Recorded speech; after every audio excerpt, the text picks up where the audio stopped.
하나님의 말씀을 교독하겠습니다. 로마서 1장 8절부터 12절까지 교독합니다.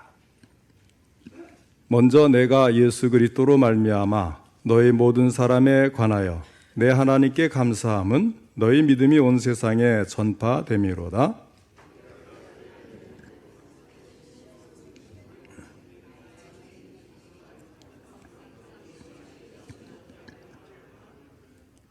어떻게 하든지 이제 하나님의 뜻 안에서 너희에게로 나아갈 좋은 길 얻기를 구하노라.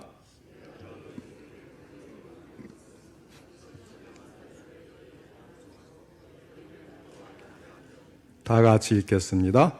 이는 곧 내가 너희 가운데서 너희와 나의 믿음으로 말미암아 피차 안위함을 얻으려 함이라. 아멘. 오늘 오후 예배는 성숙한 그리스도인이라는 제목으로 함께 말씀을 듣겠습니다. 먼저 하나님께 기도드리겠습니다. 사랑이 많으신 하나님 아버지, 오후 예배도 함께 하시고 저희들이 드리는 예배를 받아주시며 또 귀한 말씀을 주시니 감사를 드립니다. 이 말씀을 통해서 오늘 하나님께서 우리에게 말씀하시고 요구하시는 것 다 들릴 수 있도록 전할 때도 들을 때도 성령님이 함께 하시고 도와주시옵소서. 하나님 앞에 온전한 사람으로 세워질 수 있도록 말씀을 통해 이 시간 역사해 주시기를 원합니다. 예수님의 이름으로 기도하옵나이다. 아멘.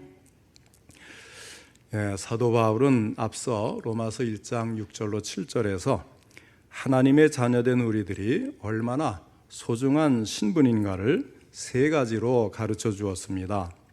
하나님의 자녀된 우리들은 첫째로 예수 그리스도의 것으로 부르심을 받은 존재들입니다.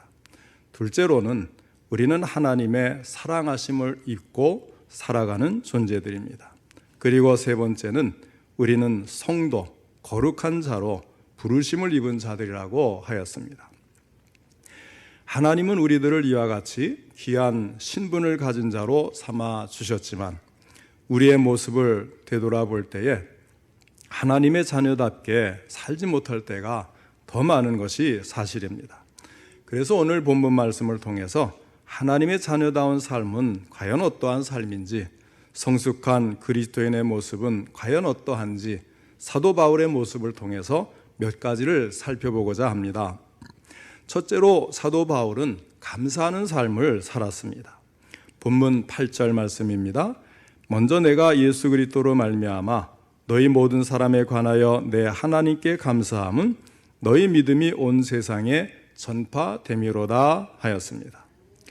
우리가 하나님의 자녀로서 하나님의 놀라우신 은혜를 받았으면 마땅히 하나님께 감사를 드려야 합니다. 첫째는 감사입니다. 순서로도 첫째가 감사이지만 내용으로도 가장 중요한 것이 감사입니다. 하나님의 자녀가 되었으면 하나님 아버지께 마땅히 마음속 깊은 곳에서 감사를 드려야 한다는 것입니다. 좀 더 구체적으로 사도 바울이 어떤 감사를 드렸는지 오늘 본문 말씀을 통해서 살펴보겠습니다. 첫째는 누구로 말미암아 감사를 드린다고 말하고 있느냐 하는 것입니다. 예수 그리스도로 말미암아 감사를 드렸습니다. 사도 바울은 예수 그리스도라는 이름만 들어도 눈에 눈물이 핑 도는 사람이었습니다. 오늘 본문 바로 앞에 있는 5절 말씀을 보면 그로 말미암아 우리가 은혜와 사도의 직분을 받아 하였습니다. 그로 말미암아 예수 그리스도로 말미암아 우리가 은혜와 사도의 직분을 받았다고 하였습니다. 예수 그리스도로 말미암아 놀라운 하나님의 은혜를 받은 것입니다. 여러 가지 귀한 직분도 받았습니다. 그렇다면 당연히 우리가 예수 그리스도로 말미암아 하나님께 감사를 드려야 마땅하지 않겠습니까? 나를 위하여 높고 높은 보좌를 내놓으시고 낮고 낮은 이 땅에 오신 예수님, 나를 위하여 십자가를 지시고 피 흘리시며 고통당하시고 죽으신 예수님, 내게 새로운 생명의 감격과 기쁨을 허락해 주기 위해서 사망의 권세를 깨뜨리시고 부활하신 예수님, 지금도 하나님 보좌 우편에 앉아 계시면서 나를 위하여 기도해 주시는 예수님, 나를 위하여 반드시 이 세상에 다시 오실 그 예수님을 생각하면 우리가 예수 그리스도로 말미암아 하나님께 감사드리지 아니할 수가 없을 것입니다. 사도 바울처럼 예수 그리스도로 말미암아 우리 아버지 하나님께 항상 감사드릴 수 있는 저와 여러분이 될 수 있기를 바랍니다. 둘째로 사도 바울의 감사는 여기서 멈추지 아니하고 계속해서 누구 때문에 하나님께 감사한다고 하는지를 보시기 바랍니다. 너희 모든 사람에 관하여라고 하였습니다. 나로 인해서 감사하는 것이 아니고 너희 때문에 하나님께 감사하겠다는 것입니다. 대단히 성숙한 그리스도인의 모습입니다. 예수님이 잡히시던 날 밤에 하나님께 드렸던 감사를 한번 생각해 보시기를 바랍니다. 제자들과 마지막 만찬을 드실 때에 예수님이 떡을 가지고 무엇을 하셨습니까? 떡을 가져 감사기도 하시고 하였습니다. 또 식후에 예수님이 잔을 가지시고 역시 하나님께 감사를 드렸습니다. 지금 이 떡과 잔은 무엇을 의미합니까? 예수님이 십자가에 달리셔서 살을 찢으시고 피를 흘리실 것을 예표하는 것입니다. 비록 내 몸은 찢기고 내 피는 쏟아지게 되지만 너희가 영원한 생명을 얻게 될 것을 생각하니 내가 하나님께 감사한다는 것이 아니겠습니까? 예수님의 감사와 사도 바울의 감사는 내가 잘되기 때문에 드리는 감사가 아니라 다른 사람이 잘되기 때문에, 너가 잘되기 때문에 드리는 수준 높은 감사였습니다. 오늘 우리에게도 이와 같은 감사가 있기를 바랍니다. 좀 더 나아가서 사도 바울은 로마 교회의 성도들의 어떠한 점을 생각하면서 하나님께 감사드렸는지를 보시기 바랍니다. 너희 믿음이 온 세상에 전파됨이로다 하였습니다. 사실 초대교회나 지금 우리 교회나 다를 게 하나도 없어요. 지금 이 시대에 세계 여러 나라에 있는 교회나 다 다를 바가 없는 거예요. 그렇다면 교회에 문제가 없겠습니까? 당연히 우리가 사도행전에 보면 예루살렘의 초대교회도 구제를 나눠주는 문제 때문에 시끌벅적해가지고 결국 7 안수집사님을 세워가지고 그 모든 것을 또 처리하면서 이렇게 해결해 나가는 것을 보지 않습니까? 그렇다면 로마 교회인들 왜 문제가 없겠어요? 왜 단점이 없겠습니까? 그러나 사도 바울은 그런 것을 먼저 생각한 것이 아니라는 거예요. 로마 교회 성도들이 가지고 있었던 좋은 점, 장점을 생각하면서 먼저 하나님께 감사를 드렸다는 거예요. 사랑하는 성도 여러분, 우리는 완전하지 못해요. 그래서 서로의 단점이 보일 수 있습니다. 그러나 서로의 그 장점이 모여서 우리 교회를 지금까지 이끌어오지 않았다면 우리 익산중앙교회가 지금까지 존재했겠습니까? 지금까지 주신 일들을 감당할 수 있었겠습니까? 분명히 여러분들의 장점들이 있었기 때문에 그것이 모여서 오늘까지 교회가 존속하고 사명을 감당하고 지금도 여러분이 열심히 무슨 일을 해내갈 수 있는 것 아니겠어요? 그러면 우리는 그것을 보자는 거예요. 단점을 보기 시작하면 그것도 참 한도 끝도 없는 것 같아요. 이것도 잘못이고 저것도 잘못이고 성격이 모나고 이런 일들은 또 실수하고, 그러면 얼마나 우리가 서로 힘들고 답답하겠습니까? 그러나 사도 바울은 그런 단점이 있음에도 불구하고 그들의 장점된 것들을 보니 하나님께 감사하지 않을 수가 없다고 고백을 하는 것입니다. 우리 성도님들도 서로의 장점을 인정하고 참 그분의 그 훌륭한 것 때문에 우리가 점심 식사도 하고 찬양대도 하고 또 교회도 깨끗하게 유지되고 꽃꽂이도 하고 여러 가지 또 이제 참 정리정돈이 되면서 교회가 운영되고 있구나, 이런 것들을 보면서 서로 칭찬하고 서로 인정하고 하나님께 감사드리는, 우리 교회 때문에 우리 성도님들 때문에 감사드리는 우리 모든 성도님들 되시기를 바랍니다. 그것이 성숙한 그리스도인의 모습이고 평안하여 든든히 서가는 교회의 모습인 것입니다. 그 다음에 두 번째로 사도 바울은 하나님의 뜻을 앞세우는 삶을 살았습니다. 사도 바울은 자기의 뜻을 앞세우는 것이 아니라 무슨 일을 하든지 하나님의 뜻을 언제나 앞세웠어요. 사도 바울에게는 하나의 간절한 소원이 있었습니다. 어떻게 하든지 로마에 가서 로마에 있는 성도들을 만나보고 그들에게 복음을 전해주어야겠다는 것이 바울이 가진 마음의 소원이었습니다. 그 소원이 얼마나 간절했는지 9절 말씀을 보면 미루어 짐작해 볼 수가 있습니다. 내가 그의 아들의 복음 안에서 내 심령으로 섬기는 하나님이 나의 증인이 되시거니와 항상 내 기도에 쉬지 않고 너희를 말하며 하였어요. 사도 바울은 로마의 성도들을 그리워하면서 기도할 때마다 쉬지 않고 그들을 생각하면서 기도했다고 하였습니다. 그런데 사도 바울의 간절한 기도가 아직도 응답되지 않은 거예요. 바울의 소원이 아직도 이루어지지 않았습니다. 그럴 때 바울이 어떻게 대처를 합니까? 우리도 마찬가지로 오랫동안 기도를 했는데 기도가 응답되지 아니할 때가 있을 거예요.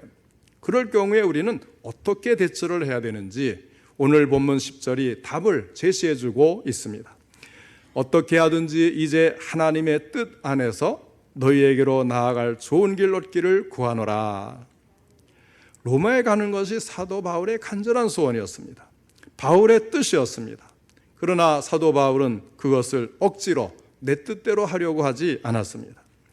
내가 로마에 가는 것이 하나님의 뜻이라면 틀림없이 하나님께서 가장 좋은 때에 가장 좋은 방법으로 나를 로마로 보내주실 것이라는 확신이 사도 바울의 마음속에 있었습니다. 그래서 자기 뜻을 앞세우지 아니하고 사도 바울은 언제나 하나님의 뜻을 앞세우는 삶을 살았던 것입니다. 우리도 무슨 일을 하든지 간에 내 뜻을 앞세우지 말고 하나님의 뜻 안에서 하나님의 뜻을 따라서 살아가는 그런 모습이 될 수 있기를 바랍니다. 그런데 중요한 것이 있죠. 그러면 무엇이 하나님의 뜻이냐? 하나님의 뜻을 어떻게 분별하느냐?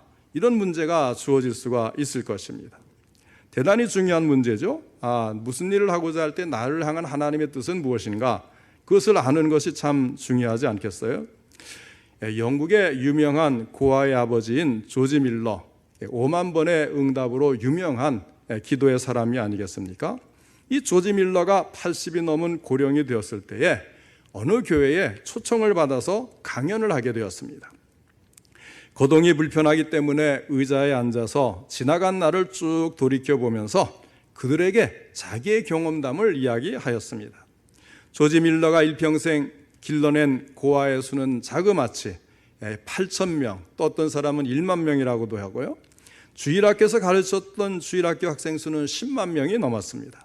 자기 손으로 선교사님들에게 보내준 성경책만 해도 2만 권이 넘었습니다. 그는 일평생 동안 자기 손으로 돈은 한 푼도 벌어보지를 못했어요. 그럼에도 불구하고 그가 그때까지 만진 돈의 액수가 자그마치 1,300만 달러, 최소한 130억 원이 넘는 돈이었습니다. 어떤 사람이 그 소리를 듣고 손을 들고 질문을 했습니다. 당신은 어떻게 해서 그와 같이 위대한 삶을 살 수가 있었습니까? 그 질문을 받은 조지 밀러는 조용히 의자에서 일어서더니 자기의 두 손을 맞잡고 머리를 숙이고 꿇어 엎드려 기도하는 모습을 보여주면서 한참 있다가는 일어나서 이런 말을 하였습니다. 이것뿐이었습니다. 조지 밀러는 하나님께 기도함으로써 하나님께서 그에게 보여주시는 최선의 길을 깨달을 수가 있었고 하나님께서 보여주시는 뜻을 발견할 수가 있었고 하나님께서 베풀어 주시는 최선의 복을 누릴 수가 있었다는 것입니다. 그러면서 그는 이런 말을 덧붙였습니다. 내 일평생 동안에 하나님께서 내 기도에 응답해 주셨고 기도를 통해서 내가 누릴 수 있었던 하나님의 최선의 복을 손꼽아 보라면 아마도 줄 잡아서 5만 번 이상은 될 것입니다. 그는 일평생 동안 참으로 위대한 일을 많이 했습니다. 큰 일을 많이 했습니다. 그런데 늘 하나님께 구했지 한 번도 사람에게 구해본 적이 없다는 거예요. 무슨 일을 하든지 언제나 하나님께 구했지 사람에게는 구해본 적이 없다고 말을 하였습니다. 오늘 본문 10절에 보면 사도 바울이 이렇게 말을 합니다. 어떻게 하든지 이제 하나님의 뜻 안에서 너희에게로 나아갈 좋은 길을 얻기를 구하노라 하였습니다. 억지로 가려고 하지 않겠다는 거예요. 순리적인 길, 하나님께서 열어주시는 좋은 길을 찾겠다는 것입니다. 환경 속에서 역사하시는 하나님의 섭리의 손길을 찾아보아야 할 것입니다. 사랑하는 성도 여러분, 무슨 일을 하든지 나의 뜻을 앞세우려고 하지 말고 사도 바울처럼 언제나 하나님의 뜻을 분별하고 그 하나님의 뜻을 앞세울 수 있는 우리 성도님들 다 되시기를 바랍니다.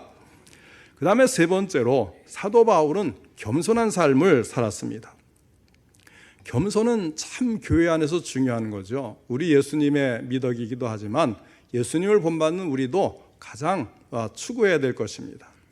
그래서 교회에서 가장 좋은 미덕은 첫째도 겸손, 둘째도 겸손, 셋째도 겸손이라고 이야기를 했어요. 우리에게도 이러한 겸손이 있어야 하겠습니다. 사도 바울이 왜 로마에 그토록 가고 싶어 했는지, 왜 로마에 있는 성도들을 그토록 간절하게 보고 싶어 했는지 오늘 본문 11절로 12절을 보면 그 이유와 목적이 잘 기록되어 있습니다. 먼저 11절 말씀을 보겠습니다. 자, 11절 우리 다 같이 읽겠습니다. 시작. 내가 너희 보기를 간절히 원하는 것은 어떤 신령한 은사를 너희에게 나누어 주어 너희를 견고하게 하려 함이니. 아멘.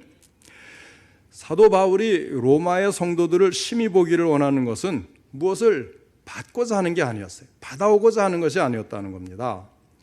하나님께로부터 맡은 신령한 은사를 로마에 있는 성도들에게 나누어 주기를 원했어요. 아직까지 로마에 있는 성도들의 형편을 제대로 알 수 없었기 때문에 정확하게 어떤 은사인지는 알 수 없지만 그것이 무슨 신령한 은사가 되었든지 간에 하나님께서 자기에게 허락하신 은사를 나누어 주고 싶다는 것입니다. 구체적으로 그 목적이 무엇입니까? 하나님께서 사도 바울에게 맡기신 신령한 은사를 로마의 성도들에게 나누어 주어서 어떻게 하겠다는 것입니까? 너희를 견고하게 하려 함이니 하였어요. 성도들을 견고하게 세워서 주님의 몸된 교회를 더욱더 든든하게 세워나가고자 하는 것이 바울의 목적이었습니다. 그런데 사도 바울은 여기에서 멈추지를 않았습니다. 12절을 보면 정말로 우리가 본받아야 될 귀한 모습이 거기에 기록이 되어 있습니다. 12절도 같이 읽겠습니다. 시작. 이는 곧 내가 너희 가운데서 너희와 나의 믿음으로 말미암아 피차 아니함을 얻으려 함이라. 아멘. 사도 바울의 겸손한 모습을 여기서 발견할 수가 있습니다. 나는 주는 사람이고 너희는 받는 사람이다. 나는 가르쳐주는 사람이고 너희는 배우는 사람이다. 그러니 내가 대접을 받아야 마땅하지 않겠느냐. 이런 권위적인 자세를 취하지 아니했다는 거예요. 너희가 믿음이 있으면 얼마나 있겠느냐. 내가 너희에게 가서 믿음을 더욱 견고하게 해주겠다. 내가 이방인의 사도 바울이다. 이런 식으로 접근하지도 않았어요. 어떻게 했습니까? 여러분, 나도 역시 부족한 사람입니다. 연약한 사람입니다. 우리 서로 믿음의 교제를 통해서 피차에 서로 세워주고 위로함을 받는 귀한 역사가 있게 되기를 바랍니다. 참 겸손한 모습 아니겠어요? 네, 사도 바울은 겉으로 보기에는 차갑게 보이지만 그 속은 너무나도 따뜻하고 겸손한 사람이었습니다. 그래서 사도 바울은 교회들에게 편지를 할 때마다 여러분 부족한 저를 잊지 마시고 기억하셔서 꼭 기도해 주시기를 바랍니다. 복음을 담대하게 전할 수 있도록 저를 위해 기도해 주세요. 이렇게 하는 부탁을 잊지 않았던 사람이 바로 사도 바울이었습니다. 사랑하는 성도 여러분, 오늘 우리에게도 이와 같이 피차 안위함을 받고 피차 세워주는 아름다운 분위기가 계속되기를 바랍니다. 교만한 사람은 결코 이 같은 일을 할 수가 없습니다. 오직 겸손한 사람만이 할 수가 있습니다.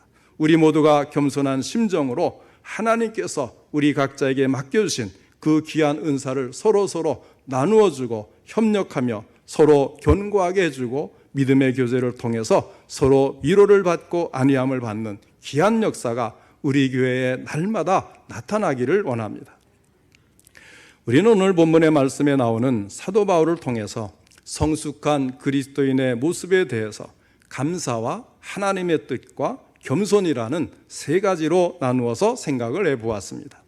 우리 모두 사도 바울처럼 하나님께 감사드리는 삶을 살고 하나님의 뜻을 앞세우는 모습과 겸손을 본받기를 원합니다. 이처럼 성숙한 그리스도인이 되어서 성도들 간에 진정으로 서로 사랑하며 아끼며 각자에게 맡겨주신 은사를 서로 나눔으로써 서로 피차에 위로받고 안위함을 받는 아름다운 역사가 날마다 더해가는 우리 교회가 되고 성도님들 되시기를 주님의 이름으로 축원합니다.